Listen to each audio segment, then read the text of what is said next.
श्री सद्गुरु महाराज की जय। श्री सद्गुरु महाराज की जय। आप सभी श्रोता विद्यानंद बाबा बेस्ट चैनल को सुन रहे हैं, जिस पर परमाराध्य सद्गुरु महाराज का प्रवचन प्रस्तुत किया जा रहा है। आगे की कड़ी में हम प्रवचन को बढ़ाते हुए मैं विद्यानंद बाबा पाठक मेरे ही स्वर में परमाराध्य के प्रवचन को प्रस्तुत किया जा रहा है। माया में सुख नहीं, बंदों गुरुपद कंज, कृपा सिंधु नर रूप हरि, महामोहतम पुंज, जासु बचन रवि कर निकर। प्यारे लोगों, ज्ञानियों ने कहा है कि यह संसार ईश्वर की माया है। ईश्वर की माया को सब लोग पकड़े हुए हैं। सब इस माया के अंदर में सुख पाना चाहते, परंतु कुछ ऐसे लोग भी हैं जो ईश्वर की माया को पकड़ना पसंद नहीं करते, ईश्वर को ही पकड़ लेना पसंद करते हैं। परंतु दोनों की एक ही चाह है कि सुख हो। ईश्वर की माया को पकड़कर सुख पाना चाहती है, उसी तरह ईश्वर को पकड़कर भी सुख पाना चाहती हैं। जो माया को पकड़कर सुख पाना चाहती हैं वे नहीं समझते, जो ईश्वर को पकड़कर सुख पाना चाहते हैं वे समझते हैं। माया उसको कहते हैं जो जिस तरह मालूम हो उसी तरह नहीं रहे, सुखदाई मालूम पड़े लेकिन है दुखदाई, उसकी स्थिति मालूम पड़े लेकिन उसकी स्थिति है नहीं। और इसकी उपमा देकर कहते हैं, रजत सीप मह भास जिमि, यथा भानु कर बारी, यद्यपि मृषा त्यों काल सो, भ्रम न सके को उटारी। यही विधि जग हरियाश्रित रही, यद्यपि असत्य देत दुख आई। गोस्वामी तुलसीदास जी। मतलब यह है कि सीप में चांदी का भास होता है लेकिन चांदी है नहीं। इसी तरह ईश्वर की माया भासमान है, उसकी स्थिति जान पड़ती है परंतु स्थिति है नहीं, केवल भ्रम से ही ऐसा मालूम होता है। धूप की चकमकी में, खासकर रेगिस्तान में बालू पर बड़ी चकमकी होती है। इससे जैसे पानी मालूम पड़ता, पानी का हिलोर मालूम पड़ता है लेकिन पानी है नहीं, इसी तरह ईश्वर की माया है मालूम पड़ती है लेकिन है नहीं। इसको जानना चाहते हो तो अंदर घुसो तो पता लगेगा कि स्थिति इसकी नहीं है, स्थिति ईश्वर की है।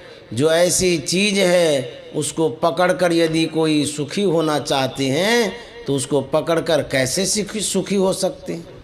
जो ऐसा मालूम पड़ता है कि है लेकिन है नहीं तो उसका सुख कैसा होगा। सुख मालूम पड़ता है लेकिन सुख है नहीं। भोजन करते हैं, स्वाद अच्छा लगा, सुख मालूम हुआ, भोजन करना छोड़ दिया, भोजन की रुचि नहीं है, तब जो सुख भोजन करते समय होता था सो रहा नहीं। इसी तरह संसार का सुख है, स्वाद सुख के लिए भोजन की ओर लोग चलते हैं और भोग करते चले जाते हैं, कभी तृप्ति नहीं, सब दिन इच्छा बनी रहती है, तृष्णा बढ़ती जाती है। सुख पाने भोजन के पीछे चले थे लेकिन मिलता दुख है। यह एक मिसाल कहा। इसी तरह तलाश करनी चाहिए कि सुख है कि नहीं। माया के पदार्थों में खोजने पर सुख नहीं है। माया के अतिरिक्त परमात्मा या ईश्वर बच जाते हैं। इनकी निस्बत को ख्याल करते हैं तो कहते हैं कि वे सुख स्वरूप हैं, शांति स्वरूप हैं। उन शांति स्वरूप को ही पकड़ा जाए। माया की स्थिति नहीं है, ईश्वर की स्थिति है। क्योंकि संसार में सब पदार्थों पर ख्याल करने पर ऐसा मालूम होता है कि सभी शांत हैं। ईश्वर की माया इन्हीं शांत पदार्थों में बटकर है। यह बाँट लोगों को इंद्रियों में मालूम पड़ता है। जिह्वा में रस का स्वाद, नासिका में गंध का स्वाद, कान में केवल मीठे शब्द का स्वाद, वा कड़वा शब्द वा कड़वा स्वाद, कड़वा शब्द वा कड़वा स्वाद, नेत्र में केवल रूप का स्वाद। ये बट बट कर स्वाद मालूम पड़ती। रूप रंग देखो तो और भी बाकी रह जाता है, रूप भी भिन्न है। इसी तरह बाजे गाजे का शब्द है, किसी में तृप्ति नहीं, इच्छा बढ़ती जाती है, तृष्णा बढ़ती जाती है। इसी तरह प्राण शक्ति में है, तृप्ति नहीं होती। त्वचा में नाना प्रकार का स्पर्श हो, लेकिन स्पर्श सुख भी शांतिदायक नहीं है, वहाँ भी तृष्णा बढ़ती जाती है। इसके वास्ते लोगों की दुर्दशा हो गई है। माया के अंदर यही सुख है, रूप रस गंध स्पर्श और शब्द, और तो जान पाते नहीं। ज्ञानी लोग यह देखकर बताते हैं कि आगे बढ़ो। परमात्मा की माया ऐसी ही है। परमात्मा को पाओ तो परमात्मा में जो सुख है उसको पाओगे। परमात्मा में जो नित्यानंद है, परमानंद है, वही आपको भी मिलेगा। परम तृप्ति होगी। भक्त सूरदास जी महाराज ने कहा है, परम स्वाद सब ही जो निरंतर, अमित तो से उपजावे, मन वाणी को अगम अगोचर, सो जाने जो पावे, अविगत गति कछु कहत न आवे। वह स्वाद कैसा है किसी को पता नहीं। वह स्वाद जब से लगता है कभी छूटता नहीं, परंतु यह इंद्रिय के द्वारा जानने योग्य सुख नहीं है, केवल आत्मा के द्वारा ही जानने योग्य है। ईश्वर का दर्शन, ईश्वर की प्रत्यक्षता, ईश्वर में जो आनंद है सभी आत्मगम्य है, इंद्रिय गम नहीं है। यह बात ज्ञानी लोग कहकर समझा देते हैं। इसलिए कहते हैं कि उधर चलो, ईश्वर की माया में लगे नहीं रहो। ईश्वर की प्राप्ति में ऐसी तृप्ति होगी कि दुख का पता नहीं रहेगा।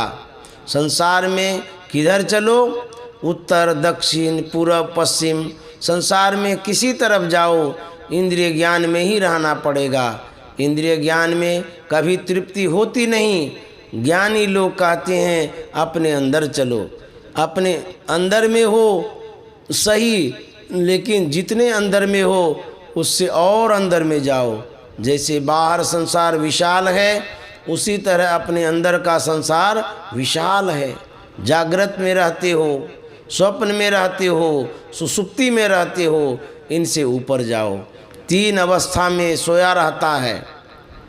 सोने की अवस्था में अपनी चीज को नहीं जानता, अपने को नहीं जानता, इसलिए चौथी अवस्था में चलो, तब पता चलेगा कि ब्रह्मानंद उसका स्वाद ही है। तृष्णा से छुड़ाकर पूर्ण संतुष्ट बनाकर रखता है। ऐसा सुख ईश्वर की खोज में चलते चलते ईश्वर को पाकर होगा।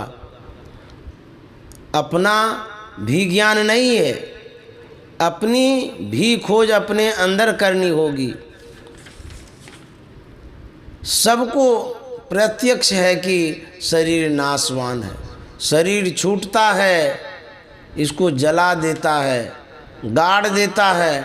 यह शरीर पानी से बना है, यानी पानी से पिंड बना है।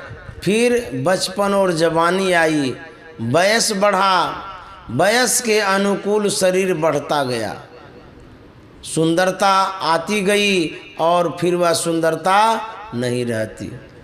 फिर ऐसा होता है कि जैसे पहले इसका पता नहीं था वैसे ही पता नहीं रहता है।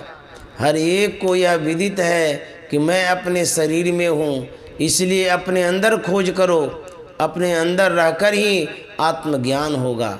इसके लिए जो अंदर धंसता है वह जगता है। जगना ऐसा होता है कि 3 अवस्था से ऊपर उठता है। 3 अवस्थाओं के स्थान आँख से नीचे भिन्न भिन्न स्थानों को योगियों ने प्रत्यक्ष कर देखा है और लोगों को बताया है।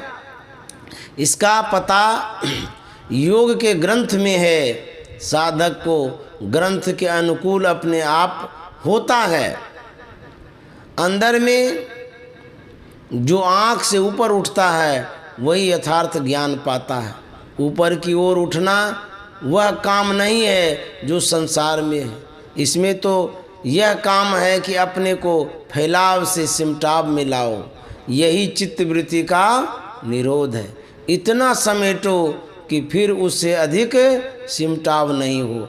इतना सिमटाव कि एक बिंदुता आ जाए, इसकी बड़ी महिमा है। यह 3 अवस्था से ऊपर ले जाता है। सिमटी चीज़ ऊपर जाती है और फैली चीज़ नीचे गिरती है। इसलिए चित्तवृत्ति का निरोध करते हैं। पहले जप करते हैं, किसी रूप का ध्यान करते हैं, अच्छे गुरु के ज्ञान से एक बिंदुता प्राप्त करने का यत्न जानते हैं, तब पूर्ण सिमटाव होता है। एक बिंदुता होने पर तब वह जागता है।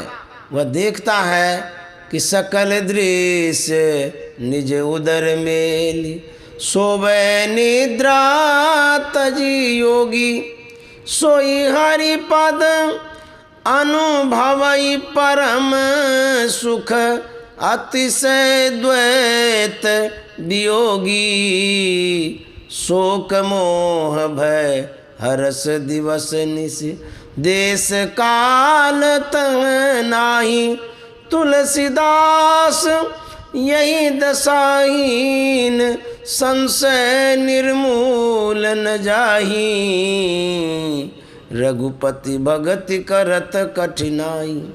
जो इस दशा को पाता है वही हरि सुख का पता पाता है।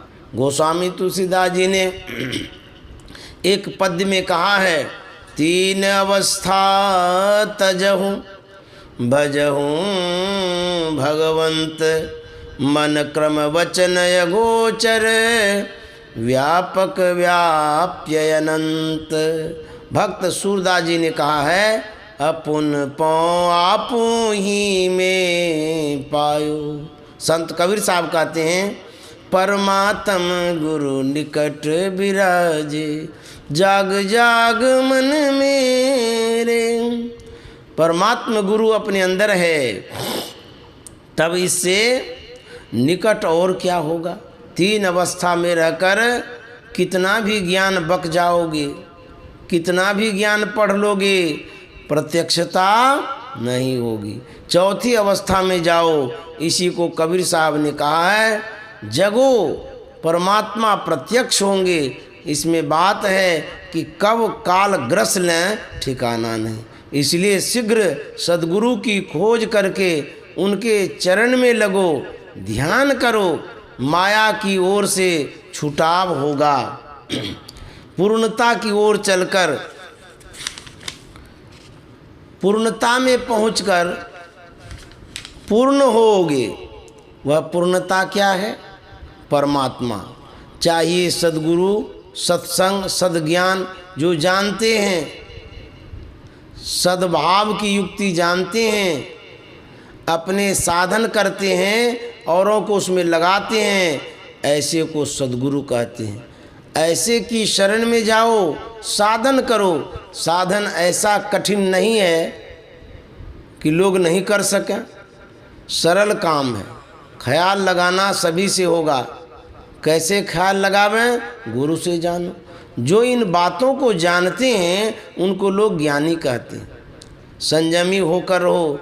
जो संयमी होकर रहते हैं वे संसार में भी सुखी होते हैं और ईश्वर की ओर बढ़ते बढ़ते सुखी होते जाते हैं। ईश्वर को पाकर परम सुखी हो जाते हैं। फिर संसार की कोई इच्छा नहीं रह जाती। चाहिए ऐसा सत्संग किया जाए। संयमित होकर रहना तप है। इसके लिए क्या करना होगा? पहली बात है झूठ को छोड़ देना। दूसरी बात है किसी किस्म की चोरी नहीं करनी। तीसरी बात है व्यभिचार नहीं करना। चौथी बात नशा नहीं लेना। पांचवी बात है हिंसा नहीं करनी। इस सिलसिले में निरामिष भोजी बनो। यह देश तो ऐसा है कि निरामिष भोजी होकर रहना सरल है। संसार में ऐसा भी देश है जहाँ निरामिष होकर रहना कठिन है। आमिष में पाश्विक गुण रहता है। पाश्विक गुणों को बढ़ाने से अंत साधना ईश्वर में प्रेम होना असंभव है। इसलिए ईश्वर के प्रेमी को पंच पापों से छूटकर रहना आवश्यक होता है। जो पंच पापों से छूटकर रहता है संसार में वह पूज्य होता है।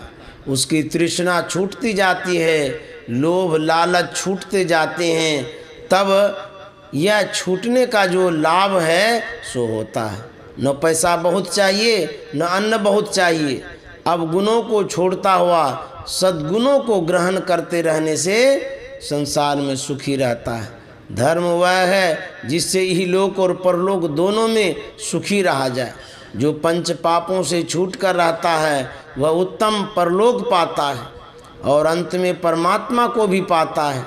संसार की आसक्ति छूटती जाती है। ईश्वर भजन में मन लगता है। विकारों से छूटने वाला ईश्वर की ओर बढ़ता है। जो ईश्वर की ओर बढ़ता है पापों से छूटता है। लोगों को चाहिए कि ईश्वर का भजन करें। संसार का काम छूटता नहीं। खेती व्यापार नौकरी करते हुए लोग ईश्वर भजन करें। संयमित रहने से नौकरी में, खेती में, वाणिज्य व्यापार में किसी में हानि नहीं। नित्य सत्संग करना चाहिए। बिनु सत्संग भगति नहीं। श्री सद्गुरु महाराज की जय। संत सद्गुरु महर्षि में ही परमहंस जी महाराज का यह प्रवचन थाना बिहपुर भागलपुर में दिनांक 27/10/1970 ईस्वी को हुआ था। श्री सद्गुरु महाराज की जय।